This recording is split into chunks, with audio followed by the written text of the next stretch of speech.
High, আজকে Papiya design কালেকশনের জন্য দুটো ব্লাউজের ডিজাইন তোমাদের কাছে শেয়ার করতে চলে এলাম। আমাকে এই ফার্স্ট ব্লাউজের ডিজাইনটা করতে দিয়েছে আমার একটা কাস্টমার, নাম প্রিয়াঙ্কা। ও ডোমজুর থেকে এসেছে।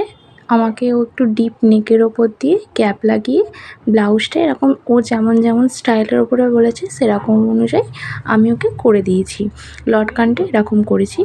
সেকেন্ড, আমাকে এটা শ্রেয়সী করতে দিয়েছে ডোমজুর থেকেই। ও আমাকে আমারই একটা ডিজাইন দেখেও পছন্দ হয়েছিল, সেই অনুযায়ী আমাকেও এই ডিজাইনগুলো দিয়েছিল, হাতার ডিজাইন এবং পিঠের ডিজাইন, এবং সামনেটাও ও ডিপ নেকের ওপর দিয়ে রাখতে চেয়েছিল। ওটা যেমন স্টাইল বলেছে আমি সেরকমই করে দিয়েছি এবং ক্যাপ লাগিয়ে দিয়েছি। এবং লটকানটার স্টাইল আমি এরকম বক্সের ওপর দিয়েই রেখেছি, বক্স কাটিংয়ের উপরে লটকানটা রেখেছি। কেমন হয়েছে জানিও, ভালো